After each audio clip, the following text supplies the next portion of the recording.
K2 campus में आपका स्वागत है।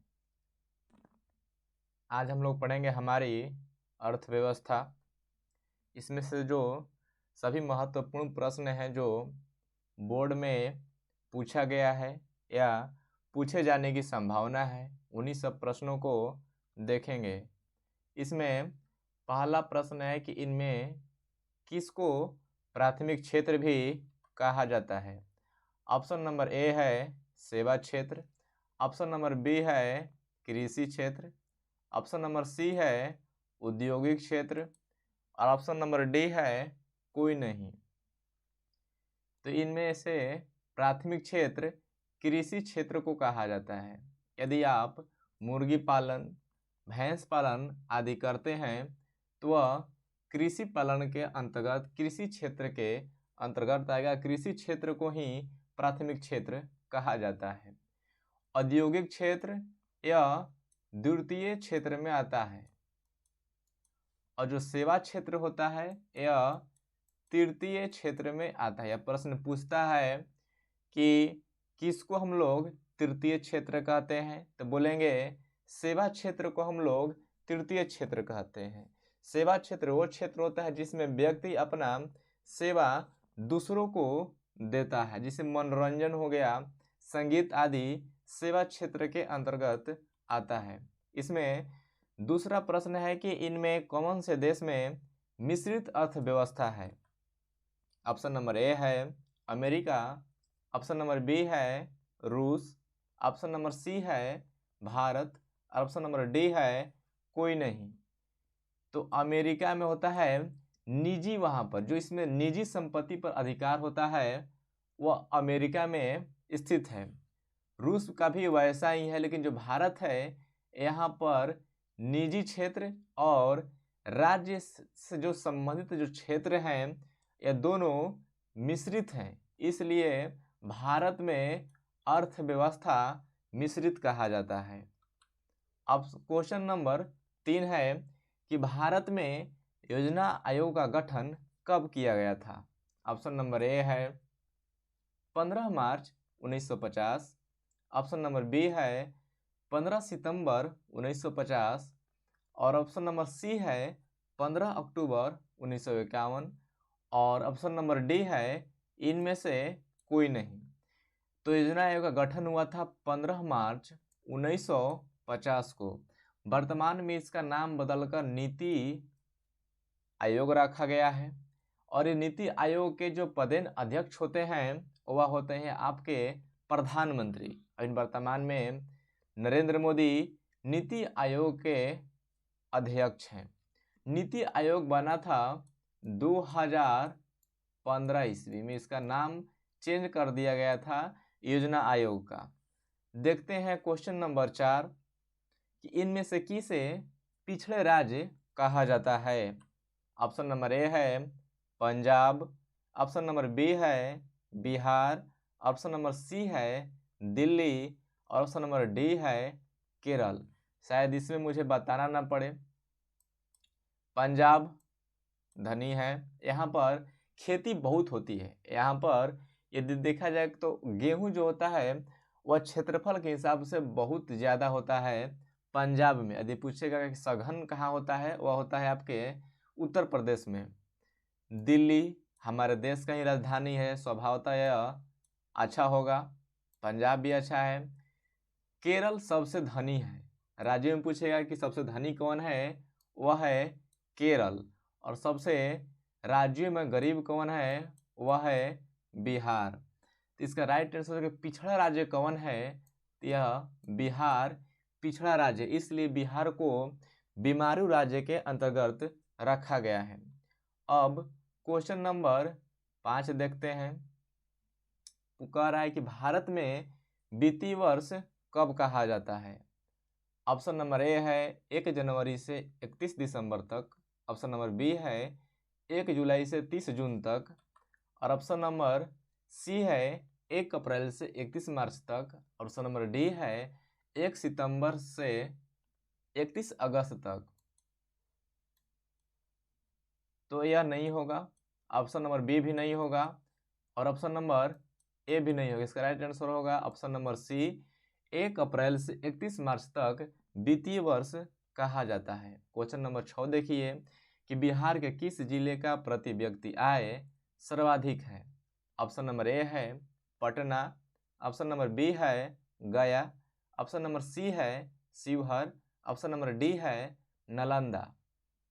तो ये पटना जो है इसमें प्रति व्यक्ति आय सर्वाधिक है। पूछ देगा कि बिहार के किस जिले का प्रति व्यक्ति आय न्यूनतम है, तो वह शिवहर जिले का प्रति व्यक्ति आय न्यूनतम है। न्यूनतम मतलब कि सबसे कम है जिले में जो बिहार में स्थित है। सबसे अधिक पूछेगा तो हो जाएगा पटना आपका। क्वेश्चन नंबर 7 देखिए कि शेयर बाजार की नियामक संस्था कौन है। ऑप्शन नंबर ए है सिडबी, ऑप्शन नंबर बी है सेबी, ऑप्शन नंबर सी है आरबीआई, ऑप्शन नंबर डी है स्टॉक एक्सचेंज। स्टॉक एक्सचेंज यह तो होगा नहीं। आरबीआई का इसे स्थापना हुआ था 1 अप्रैल 1935 ईस्वी में, इसका स्थापना हुआ था। पूछ दिया कि आरबीआई का राष्ट्रीयकरण कब हुआ था, तो 1949 को इसका राष्ट्रीयकरण किया गया था। यह है आपका सिडबी। सिडबी का स्थापना 1990 ईस्वी में हुआ था। सेबी का स्थापना 1992 ईस्वी में हुआ था। और शेयर बाजार का नियामक संस्था सेबी ही होता है। यदि कहीं पूछ दिया कि सेबी का पूरा नाम क्या होता है, तो बोलेंगे कि securities and exchange board of India.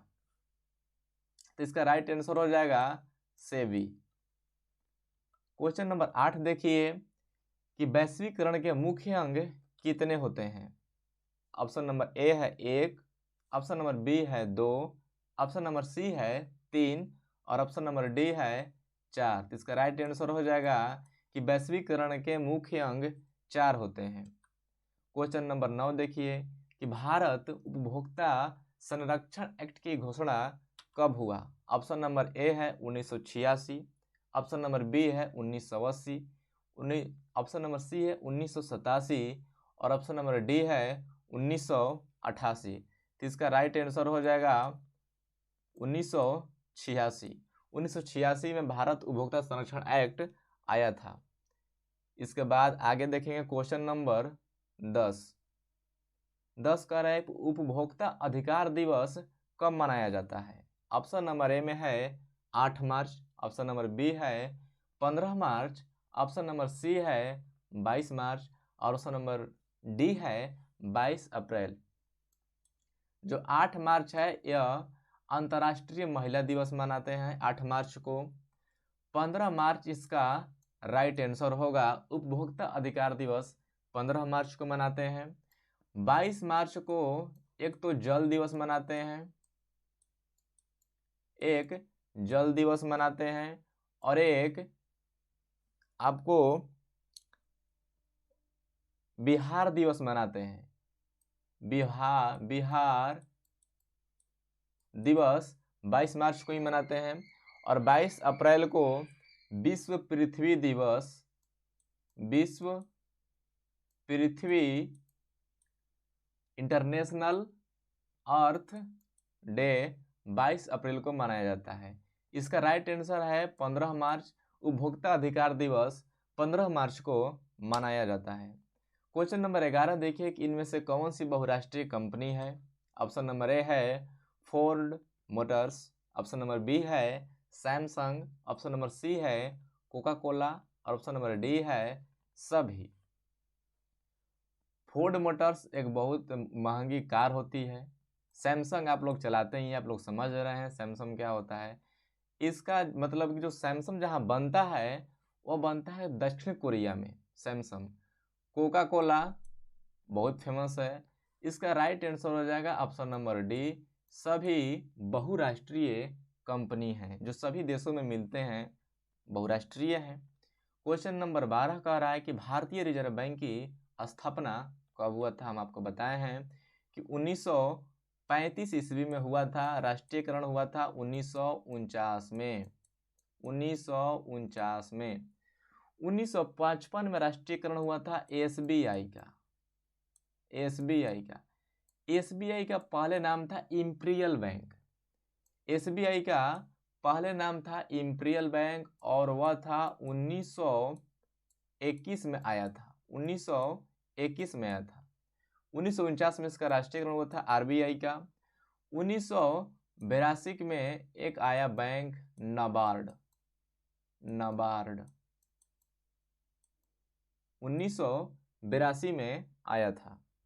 अब क्वेश्चन नंबर 13 समझिए कि भारत में सेवा क्षेत्र को सामान्यतः कितने भागों में बांटा जा सकता है। ऑप्शन नंबर ए है 2, ऑप्शन नंबर बी है 4, और ऑप्शन नंबर सी है 6 और ऑप्शन नंबर डी है 8। इसका राइट आंसर हो जाएगा 6। क्वेश्चन नंबर 14 देखिए कि साख का क्या अर्थ है। ऑप्शन नंबर ए है विश्वास करना, ऑप्शन नंबर बी है ऋण लौटाने की क्षमता, और ऑप्शन नंबर सी है दोनों, और ऑप्शन नंबर डी है कोई नहीं। तो साख का अर्थ होता है आपका विश्वास करना और ऋण लौटाने की क्षमता, दोनों सही है, इसलिए इसका राइट आंसर हो जाएगा ऑप्शन नंबर सी दोनों। क्वेश्चन नंबर अब 15 देखिए कि नेपाल का मुद्रा क्या है। ऑप्शन नंबर ए है रुपया, ऑप्शन नंबर बी है टका, ऑप्शन नंबर सी है डॉलर, ऑप्शन नंबर डी है पाउंड। तो नेपाल का मुद्रा है रुपया, टाका है बांग्लादेश का, डॉलर यूएसए सिंगापुर का डॉलर है, पाउंड ये आपके जिम्बाब्वे जर्मनी आदि में पाउंड करेंसी के रूप में चलता है। क्वेश्चन नंबर 16 कह रहा है कि एटीएम का पूरा नाम क्या है। ऑप्शन नंबर ए में है auto transfer machine, option number B है ऑटो टिकट मशीन, और ऑप्शन नंबर सी है auto transit machine, option number D है ऑटोमेटिक टेलर मशीन। तो इसका राइट आंसर हो जाएगा option number D automatic teller machine. ATM का पूरा नाम है। यही प्रश्न पूछता है कि एटीएम कब कितने घंटे तक सेवा देता है। एटीएम 24 घंटे तक सेवा देता है, यानी कि 24 घंटे खुला रहता है एटीएम। क्वेश्चन नंबर 17 कह रहा है कि मुद्रा ने साख प्रणाली को कैसा बनाया है। ऑप्शन नंबर ए है संभव, ऑप्शन नंबर बी है जटिल, जिसे आप लोग इंग्लिश में कॉम्प्लेक्स कहते हैं, ऑप्शन नंबर सी है असंभव, ऑप्शन नंबर डी है कोई नहीं। तो मुद्रा ने साख प्रणाली को संभव बनाया है। क्वेश्चन नंबर 18 देखिए और आज का यही हमारा लास्ट प्रश्न है कि भारत में एक संगठित पूंजी बाजार है। पटना, कोलकाता, मुंबई, दिल्ली। तो इसका राइट आंसर मुंबई होगा। यह भी देखिएगा कि जो संगठित पूंजी है वहाँ पर सबसे अधिक सर्वाधिक मुंबई में ही है। वहाँ पर अधिक पैसा वाला भी लोग मुंबई में ही रहते हैं।